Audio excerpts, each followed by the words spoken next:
Hi, hi everyone. It's Tanya Lynn, and this is our Sistership Circle Inspiration Call, the last one of the series. So this has been 12 weeks of amazing feminine leaders coming and having some really potent conversations with me. And today, the last one is like a phoenix out of the ashes. So we'll be talking.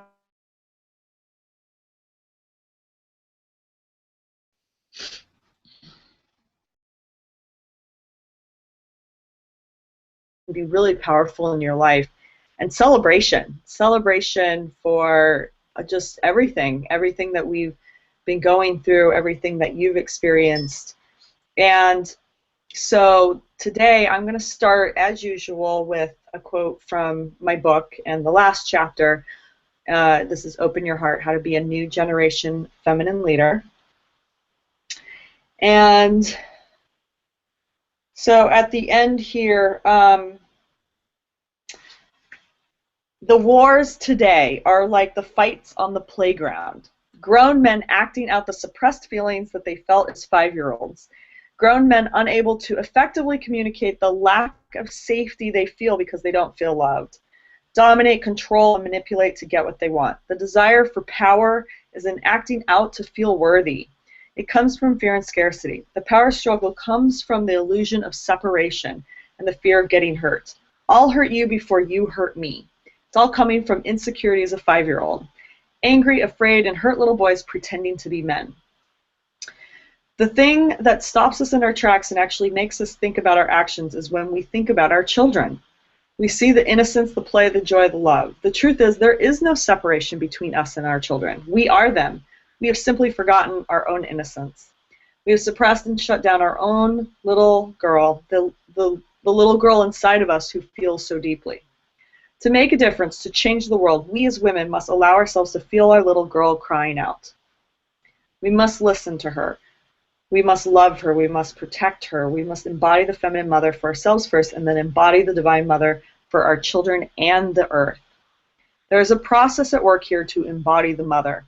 Death, crossing the threshold, stepping into spiritual adulthood. And so I'm going to stop there, and this idea of the spiritual adult, and me being pregnant right now, I really feel this. I've got 2 weeks left till my birth, and I feel like there's this part of me that has to step over this threshold, this rite of passage into being a mother. And specifically, it feels like, wow, like I really have to grow up here in a way. I have to step into this spiritual adulthood. So there's this death and rebirth process going on. And at the same time, what that means is integrating my little girl, feeling connected to her. So that's just the context for today's call. And I'm excited because Jody England is with us, and she's such a rock star. And I was actually part of her Woman Come Undone series, where she had feminine leaders just get raw and vulnerable and go through a process with her. And it was exquisite. It was totally in alignment with everything we've been talking about in Sistership Circle. So I'm really excited to introduce her to you. And we're going to have her introduce herself and all the amazing work that she's doing out in the world. Welcome, Jody. Hello, Tanya. Hello, ladies. So good to be here. I feel honored to get to participate in the end of what sounds like a phenomenal experience that you all have been in. So thanks for including me. Yeah, and I always like to start with having you introduce yourself and give everyone a little bit of context of who you are and where you're coming from, some of the work that you've done, and what you're most passionate about. I love that. Thank you. So I am a psychic medicine woman. I am a, gosh, this is fun. I had nothing prepared. I'm a regular woman who is really on a mission championing the return of essence in, in the way that we live our lives and guide our businesses, and really essence as the means and the end. So there's a lot of people who talk about essence, and it's kind of this meaningless, esoteric thing that's hard to wrap your arms around. And for me, it is having beingness be at the center of everything, so that that is the guiding principle, and then you'll do some things out in the world, but it will be an expression, an extension of who you are, rather than some disconnected thing aside from what you do. So I help women excavate all that is not essence in their lives. And I host a radio show, Wild Soul Medicine Radio, every Wednesday, and I work primarily with women, but I'm just passionate about transformation and speeding up evolutionary velocity on the planet. And that you are doing. And I'm really excited because the work you do as a medicine woman, I feel, is so appropriate for tonight, for today, for us talking about like a phoenix out of the ashes, and just ritual and celebration and completion. And you know, through this process of Sistership Circle, we've been learning and we've been discovering what it means to really be a woman, and that essence of being a woman. So I just love what you shared right there, the work that you do in the world. It just feels very much in alignment. I love it. Of course. Of course. And so I think this topic really resonated with you. And so when you hear Phoenix out of the ashes, what does that bring up for you? Just curious before we, you know, well this is the launching point. Yeah, when you sent the topics that I could choose from, it was like, of course, the phoenix out of the ashes. I have a tattoo of a phoenix. It's one of my, you know, it's a symbol that really means a lot to me. And it's funny because I got the tattoo when I was, you know, 25, and I wasn't in this realm at all, but it just spoke to me. And at that time, it was much more of a symbol of the pain and destruction that I had been through in my life. And I got it as a wedding present from my husband, and it felt like, oh, new beginnings, great, now everything's going to be good from here. And as I've moved along in my path, and now, you know, I'm so much about transformation and evolution, and particularly moving quickly in those realms, what I'm continually being shown is the importance of us being willing and able to constantly die to ourselves. You know, that there's never a point where we become done. There's never a point where you're cooked, and then there's no more destruction. And when we start to let go of this idea that there is some point we're going to get to where everything is always harmonious, or where we're, you know, where we don't have to do any more hard work, I feel like we waste so much time in our lives trying to make things good, or keep them good if they are good, or get back to good if they're not good. And really that whole concept of good is just a waste of time. And so what I find is the better we get at being unattached to the good and the bad, the quicker we can just move forward in our becoming. And so becoming is the thing, you know, and the phoenix is such a beautiful example of continuous becoming. Oh, I love that. And I love that, you know, it's what I found is with the darkness, with the pain, with my own journey, you know, of crossing many thresholds, but really going deep into the pain. What I find for most people is there's this resistance of pain, suffering, anger, grief. It's all bad, right? It's like, I don't want to feel these things. They're low vibration, right? I don't want to go there. And so there's this, well, that's all bad, that's all wrong, versus seeing that there is no good or bad, right? And it's just all, it's all a spectrum. And that when we go into those things, when we go into the pain, that's part of the rite of passage, and that's part of what actually gives us capacity to feel the other side, to feel the joy and those higher vibrations that we're looking for. And so I like to use the word spiritual bypassing, right? Yeah. Of a lot of people just want to skip up to bliss, and it's like, well, you know, you do have these other things that are going on, and there's nothing wrong. There's nothing wrong with going through that part of the process. Yes, absolutely. Completely agree. Yeah. You know, when I read that passage about crossing over a threshold, and I think that for me it's about this it was this dark night of the soul, and I had to go through this darkness in a way, and I find that a lot of feminine leaders have as well. It's part of the journey. It's part of the process of fully stepping into your feminine leadership, is kind of this descent first. And it's this death of the things that we bought into, the illusions, the what is success, and all these different things.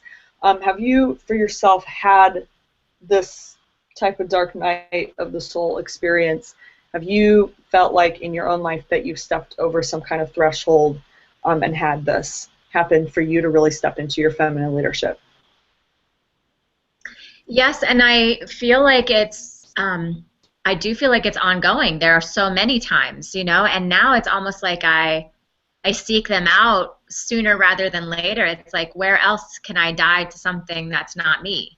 And so when they arise now, I embrace them, because it's like, yes, okay, great, another. In fact, I was in ceremony this past weekend and was dying off to all the parts of me that weren't in alignment in my relationship with my husband. You know, like the parts where I was still mothering him, or the parts where I was feeling like I couldn't be in pleasure if he wasn't getting fully what he needed, or I had to sacrifice me for him, right? And so, and our relationship is really good and was really good, but then there's all these layers that you can die to make it even better.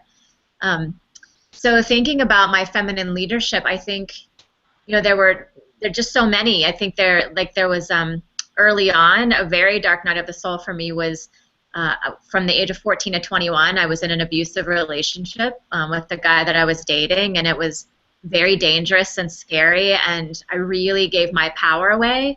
And, you know, it culminated in a really dramatic ending, and where he tried to kill me and he tried to kill himself, and there was a whole, you know, there was a lot of drama around that. And it was, you know, I wasn't good at it then. I wasn't good at dying to the old, and so I kind of floundered in like trying to figure out what is all of that, and what do I do with it, and what does it mean about me, and how do I not do that again? And so I feel like we're always stepping more into our feminine leadership. Like every time you get closer to essence, you're really becoming the leader of your own life, and then that happens to extend into maybe you're leading other people through things, you know.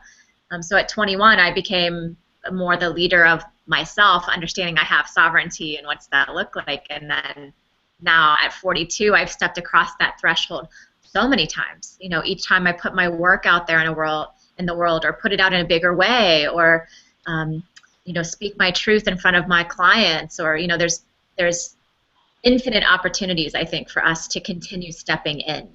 So I like to even lose that concept of dark night of the soul, because I feel like people get lost in that then too, like, oh, that means if I'm going to die to myself, I have to go in this dark night of the soul, which is going to destroy everything, you know. And I remember recently I was reading, it was about a year and a half or so ago, I was really going through a big metamorphosis, preparing for the next level of visibility in the world. And I was reading Sarah Beek's book, Red Hot and Holy, and she talks about, you know, like extreme dark night of the soul, where she literally like went inward and lost her book deal and her movie deal and all of that. And I was reading it, and I was like, oh, I don't want to do that. Like, I want that transformation, but I don't want to have to destroy my life, because I have a pretty good life, you know. And so I just decided to lose that concept as a construct, you know, that, you know, so maybe some things will take longer than others, or maybe they'll be more intense than others, but in general, it's just all evolution, you know. And so it doesn't have to be demarcated by like, I went in the darkness and now I'm not in the darkness, because even that lends a bit of, I think, like judgment that makes me not want to go there, you know. Yeah, I read that book as well, and I love it, and I really related, because that was I went through that same experience and shredded my whole life to, you know, to nothing. Yes. And then, well, what's interesting is it just came as a different form, but it was all the same essence. Like, I got to the essence through that process. But also, like, when I think about Sistership Circle, and relating what you're saying to the circle experience, is every time we step into circle, whether it's Sistership Circle or whether it's something else, right, there's an edge that we get to play. And when we cross that edge, when we share, like you said, like speaking your truth to your clients, right? When we share that thing that felt edgy, that felt vulnerable, there's a transformation that's happening, right? And so we do, every time we show up in Circle and we dive in and we trust and we let go and we allow ourselves to be seen and heard, we get to have that experience. We get to have that little mini death and little mini rebirth. And I love that. I love how you've, there is the extreme, the drastic extreme, and that's okay. And we don't always have to go through that extreme. We can just continue to keep pushing our edge and keep transforming little bit by little bit, right? Yes. You know what just came up for me as you said that? I was feeling into the energy of these circles, and like I think one of the tricky things that happens when you're the leader is we're taught to take on responsibility for tending the good of the group, right? So like if you're leading and you have a really good circle, then it's like, oh, like this isn't as good as last week, or something's not right here, and then I need to do something. And I was just feeling like, you know, in yoga where you do shavasana at the end of it's like you become dead to the practice. And I know I find that like in my high level course it's called Magic School, and you know it'll be going well. We'll have several weeks where it's really good and everybody's vibing and loving me and loving the work, and then somebody gets triggered and they talk about that in the space. And then I'm always having to manage in myself, like wanting to take it back to like when we were all happy and getting along, and instead of just being like, you know, this is what's here right now, so we can just be here and not be trying to get on the other side of this, or you know, or when it's good, keep it really good, but just constantly dying in the moment to like what's happening right now. I think that is really the edge of evolution of leaders, and something that women are leading the charge on. Yes, it is. Oh my God, like this is so perfect, because that is Circle. That is Circle experience. Is there will constantly be this ebb and flow.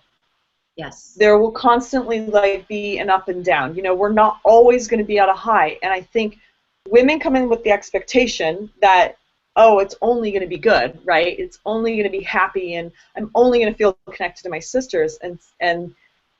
But you're right, it is up to the leader. If the leader can fully accept that, of course there's going to be ups and downs and ebbs and flows, and of course there'll be like a lull in the energy, or someone's going to get triggered. That is the Circle experience. And so when the leader can embody that and like accept it, then the other women also get permission to go there as well. And it's when we go into those crevices, I think, when we go and actually look at the triggers and go into the lull, that we, again, it's that full range spectrum, right? It's like if we go way over here, we have more capacity to experience this over here. We get to actually drop in deeper to the connection. Yes. So thank you for sharing that. Yeah. Mm-hmm. Any other comment you want to add to it, or? No, I think that's it. And what that really brought me to is also this idea of completion. And so I'd love for us to talk about completion. If you, you know, we'll see what your take is on it. But you know, here we are at the end of a 12-week cycle, series, whatever you want to call it, program, and so there can be a contraction around completion. And I find that a lot of people get really kind of anxious and get a little weird at the end of something. Mm-hmm. And there can be some sabotaging behavior at the end, mm-hmm. to keep yourself safe, right? Of, well, if I kind of turn my back or I create some kind of upset, then I'm kind of protecting myself, and then no one can do it to me, right? Mm-hmm. Or you know, it'll be easier for me to create some discord and make it easier to say goodbye. Mm-hmm. And I find that in society, like, you know, even with breakups, it's always like this. It's a lot of times this bad thing, right? And there's a drama that's associated with it, and very little consciousness around completion. And what I found is if we're not complete, then we might be holding on to that in the future. So when I think of the death and rebirth, right, it's like with the death comes a completion of something, having yourself be complete, to then give space and fertile soil for something new to begin again. And yeah, so I would just love to hear any thoughts that you have around, is conscious completion a part of your world and your work, and any other thoughts that you have on this? Yes, I think conscious completion is a very big part of my work, and I think for me, it's really all tied to people have different reasons, right? So there's different wounding that we have around completion. So some people hate completion because they want to stay connected, and so they feel abandoned or alone, and so they'll try to create drama, or they'll try to hold on, and then like I actually don't like completions because I like beginnings. So I like to rush through the completion so I can get to the next beginning. And so what I like about them is for them to be an invitation to get more clear about yourself. So to look inward and see, how do I feel about a completion, and what energies are coming up for me, and knowing your pattern so that you can decide how you want to work with it, right? So like when I lead a course, I know that I need to be especially conscious near the last, month or so of it, because that's when I'll start to want to move on to the next thing and not be fully present with it. So as I know that about myself, then every time an ending starts to come, I can cast off more of that which is not me, and practice being fully present in what is. So I think it's a really an invitation for all of us to see, what's your story? What's your story about completion, and how do you typically treat them? And then, at Untamed You, it's like, do the opposite. So if you normally run away, can you stay? If you normally create drama, can you let it be drama-free? If you normally would avoid saying goodbye, what if you said a really heartfelt, lengthy goodbye, in some way, to expand your edge and actually, bring consciousness to it. Because I think people will do, I don't think there is necessarily a right way to do a completion. Like some people really need a lot of ceremony, but other people might do the ceremony, but that would be because that's what they're attached to. It's like, let's make a really big ceremony so we can stay with it and do all the things, And so that person might need like a lot less ceremony and just like, great, we're done, moving on, So I think consciousness first about what is your story about completion is a great place to start. I love that. And I love that idea of doing the opposite of what you normally do. I had a yoga teacher who always said, if you're normally in the front, go in the back, and just get a different perspective on it, right? And isn't that what consciousness is all about? Is the awareness of how you're showing up and what your reaction or response is, right? Or if you're reacting or responding. And for me, one thing that I've also gotten about completion that's coming through right now is this piece that you're talking about of like, it doesn't need to be this huge dark night of the soul. It can be these ongoing little death and rebirth experiences, right?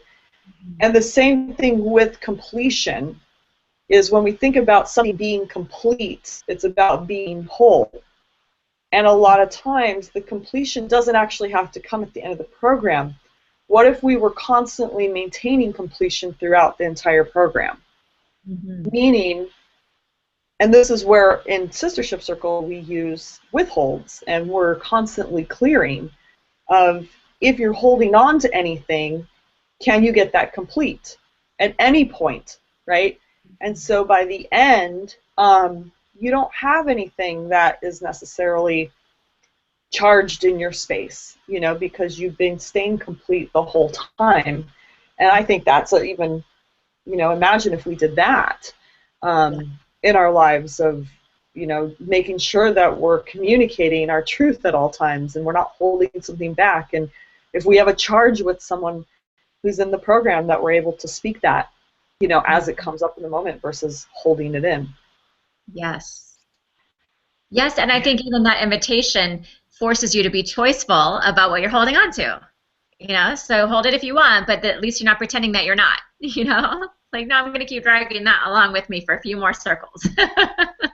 Mm-hmm. Yeah. Oh my goodness.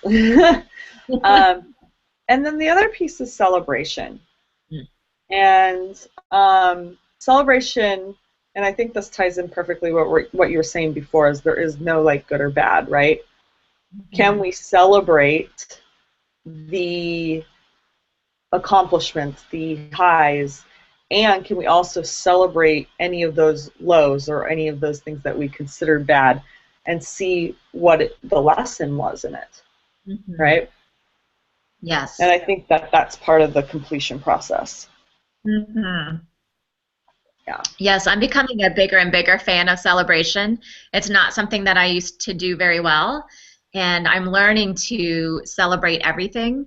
And I think for me it was hard because I didn't always really have a framework for what celebration could look like. So I thought it meant it had to be this dramatic party, which is really not my way. And what I'm finding is it can even just be a moment of gratitude or speaking like this is the gift that I took from this session or from this process or really loved that part or like already I would say in this class where we've had the dissension is like, I love how we got through that. I love how we came together and everybody spoke their truth and uh, really learned something from that. And that feels good in my system, So I think it can be as simple as just making note or demarcating a passage feels also like a celebration. Hmm. Yeah. And I'm just wondering, what are you celebrating right now in your life? Hmm. I'm celebrating a huge breakthrough with my husband. Um, like I said, we just were in ceremony together this weekend, and we've been really working at our intimacy and letting go of the places where we aren't in alignment. And I had a huge breakthrough around a really old commitment that I made when I was 25 to him, when we had just moved in together, and he said something hurtful to me, and I just put a wall up. We've been married 17 years, so it's a 17-year-old thing that I just got present to and spoke the truth of, right? So I had some shame and it came up like, really? 17 years I've been harboring that over one thing that he said, but like I gotta come clean about it. And so I did, and it was this beautiful like clearing and awareness, and we're both celebrating it. Then we had this whole ceremony, and we were letting go of all of these places where we both had been, kind of retreating from that. And so, yeah, I'm really celebrating this freedom to be even more fully who I am. So it increases the intimacy because like with that story in place, I couldn't be all the way me either, like while I'm protecting against him. So I feel like every time any of us excavates another piece of our essence, it's a miracle because there's every reason to not do it, right? There's every reason to hide out or to stay the same or to run away. And so that is the thing that I get most excited about celebrating for myself and anyone that I work with. Is just like, yes, yes, you did it. Yeah. How about you? Mm, What are you celebrating? so beautiful. I love that. And I really relate right now. It's interesting that you brought that up. I'm really celebrating that I personally have let go of something as well in my relationship. And what I had been holding on to is that we got pregnant 3.5 months into our relationship, and I kept making that wrong. Like I wasn't fully accepting that the pregnancy was like that was our relationship. And it was like I kept wanting it to be different. Like I wanted to have that more of that honeymoon stage, just me and him. And I've been so attached to that. And so I asked him for a baby moon this past weekend. And then he was like, okay, I've got it. And then he comes to me and he said, because it was like I want that time. Like it's like we don't have much time left, just me and you before the baby comes, right? And we haven't had that much time, just me and you, period. And there was just like such this like tension around it, and it would actually repel him a lot. And so, I asked for this baby moon of like, let's go away for the weekend. And he came to me and he's like, you know what? I just don't think it's a good idea. like, he's like, I feel like you're going to be exhausted. And, you know, it's during Valentine's weekend. It's just going to be a lot energetically for us to do that. And instead, he created this amazing little picnic. Like, he went to the store and then he picked me up like a date, and I didn't know where we were going, and he had this whole afternoon planned, and it was so perfect. And we didn't need that whole, it was like, I kept confusing like the quantity of time with the quality, right? And it was like, that was all I really needed, like 3 hours. I didn't actually need that full weekend. He was absolutely right. I would have been a mess. Like, I'm at the stage, you know, the final end of my pregnancy. Like, I don't have a lot of energy. And so there's just been this, like, trusting him and accepting exactly where we're at is so perfect. And this little soul called us in at that exact time. And so I feel like there's been this settling in for us. And that's really what I want to celebrate. And it's like, it feels like so the perfect time, right? Like, I'm due in 2 weeks. And it's like I don't know, there's like this new foundation. Like, I feel like we're more of one than ever before. So yeah, Yes. that's what I celebrate. Oh, beautiful. As you were saying that, I was just having this discernment around, that's really what celebration and completion does for us, right? Is it brings us into the present. Because if we're not doing that, then we're like, oh, back here where this other thing happened, or we wish, or like out in the front of what we think might be, instead of like, it feels to me like celebration and completion is a way of actually finding yourself and meeting yourself at the actual threshold. You know, not jumping ahead and not being still stuck behind, but really presencing what is right here, right now, which is such a beautiful practice. Yes. And you have kids, right? I do. I have a 12-year-old son and an 11-year-old daughter. So can we talk about motherhood for a little bit? Oh, yes. Because I find this just such a huge piece of it all. And it's not just even, for me, it's not even just about, I mean, I'm going through this huge rite of passage, right, and actually bringing a baby into the world. But it's gotten me present to just so much more around the Divine Mother and our children and the next 7 generations on the planet, and you know, what is just purpose has really come up for me as well, of seeing the work that I do and my daughter all being integrated together. So I'd love to hear a little bit about you being a mother and how that has been your own rite of passage, and you know, just kind of relating it to this whole topic of death and rebirth and crossing thresholds. Yes. I really think motherhood is, I'm someone who really didn't have an easy time settling into motherhood. I don't know that I still do. For me, it is a constant practice of exactly what we're talking about. And one of the favorite things I read early on when my kids were still really little was, there's a book called Mama Zen by Karen May Zen Miller. And she was a marketing exec, and then she became a Buddhist priest. And she said, I fancied myself really enlightened until I had my daughter, and then I realized I was only enlightened because I always got my own way. And then when I had children, it became this constant practice of the death of my ego every single day, right? It's like, you know, you have no other choice. You're constantly being faced with the mirror of your own stuff. All the things that you thought you had handled show right back up in front of you.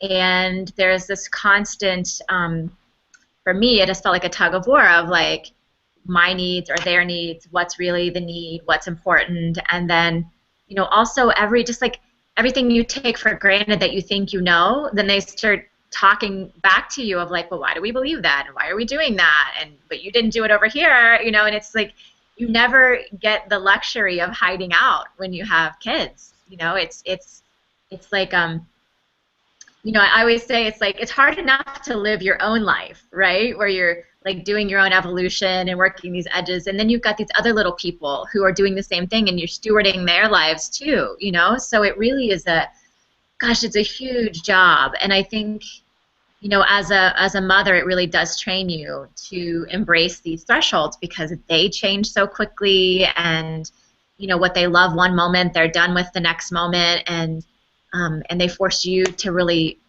push through your stuff quicker to be a better person and to be more available. So I really, I'm grateful every day that I decided to have children because we really debated. And Tanya, it's funny that you have that story about 3.5 months getting pregnant because we waited and we got pregnant 5 years after we'd been married. And I had the same story of like, we better get all the fun in we can before we have the kids because then, we had a dinner one night shortly before my son was born and we were both crying like, we've had a good run, now it's now we're going to have kids, and we really wanted them too, but, it's a whole thing. It's a whole thing. It really challenges every attachment that you have to everything, especially the ones you didn't think you had. It's a big deal. It's so funny. Doesn't matter if it's 3 months or 5 years. It doesn't. And it's amazing to me how so many, like when we step into that and we're in our pregnancy, how we go through a lot of the same stuff as women, and also the men, because I've shared some of like what Brent's gone through. And friends who have just had their babies are like, oh my God, I totally remember when my partner went through that, like the exact same thing. And it's just interesting that, we go through this process and it's almost this preparation, Yes. and it's a rite of passage. It is, it just reminded me, someone posted on Facebook the other day, and I thought, it's really edgy because nobody ever talks about that because you're supposed to just be really happy to be a mother and not have any other feelings about it. But someone was posting like it was her child's birthday, and she said, I'm just realizing I never celebrated the grieving of the loss of my, myself, right? Like having a child. So it's my child's birthday and it's like a grieving day also. And I was like, wow, you don't hear that much, and that's so true, and it can totally be okay. It can be okay to say, like, that's true. It was a threshold that was crossed, so I did leave something behind there. And if we don't ever acknowledge it, then it's always pulling at us, and then we're always feeling gypped on the other side of the threshold, I had that come up so much during my pregnancy, so much grief, a lot of mourning, and I allowed myself, and I caught myself quite a few times when I was trying to distract it.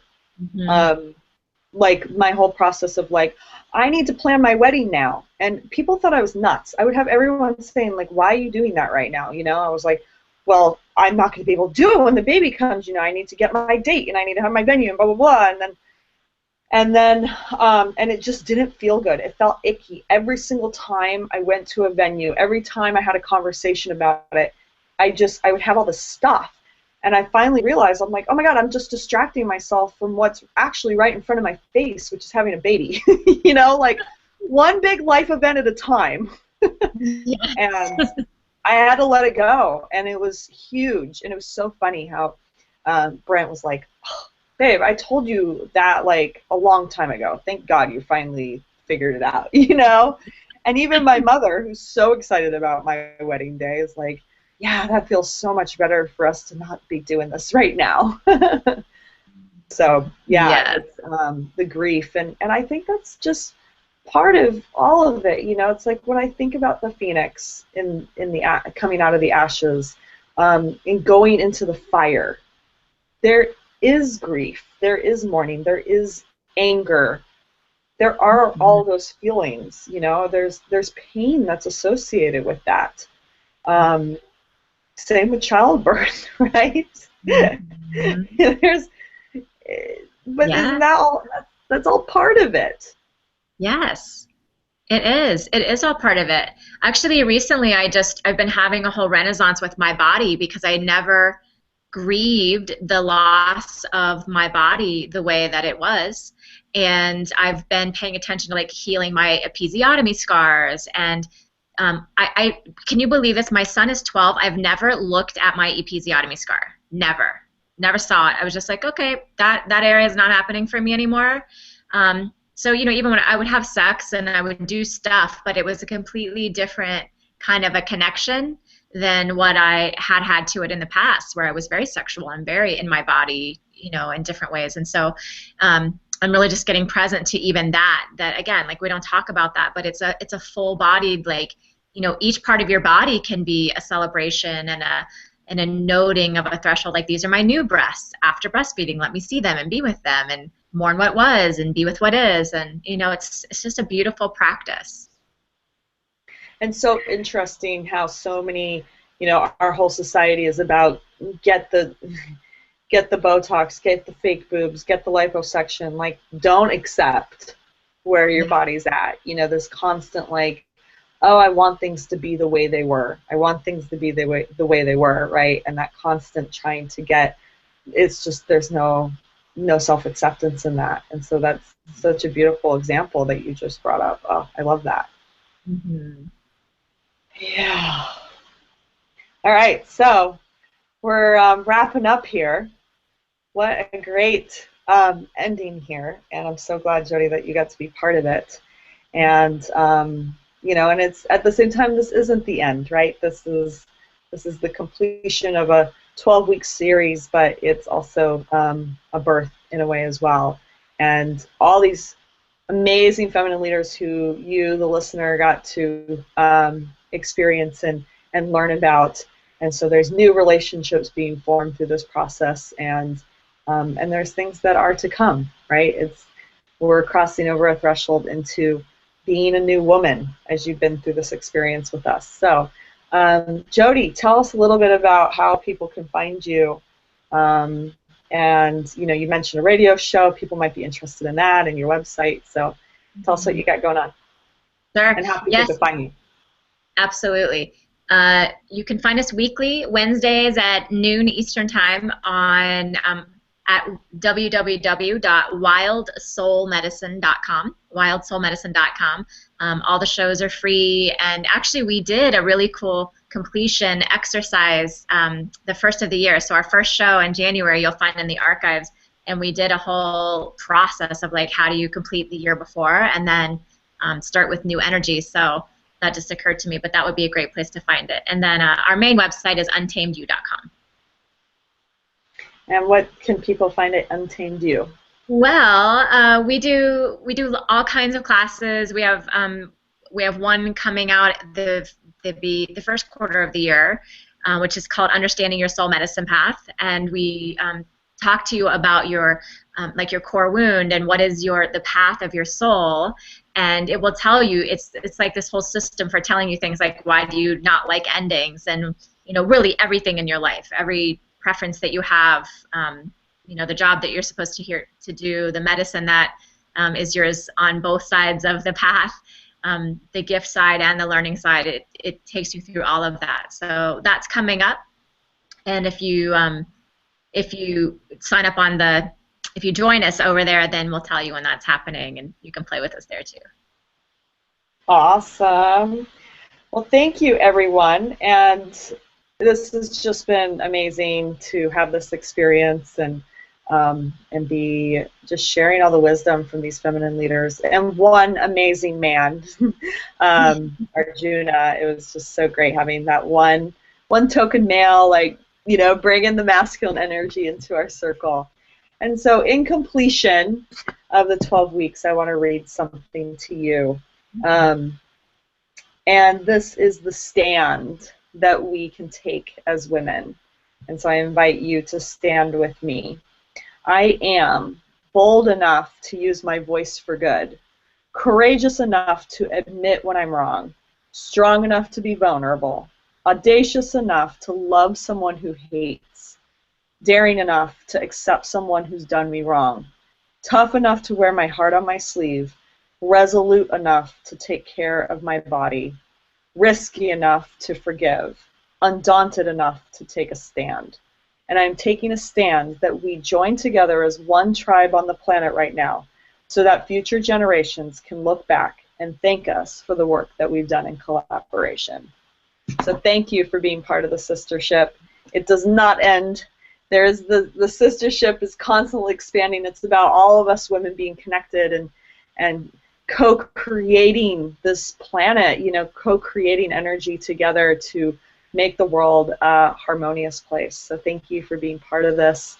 And you can find all of the other interviews at sistershipcircle.com/inspiration, and we'll be in touch. So we'll share with you what's next when that you know, when that gets created. So thank you, everyone. Thank you, Jody. And namaste. Namaste. Thank you.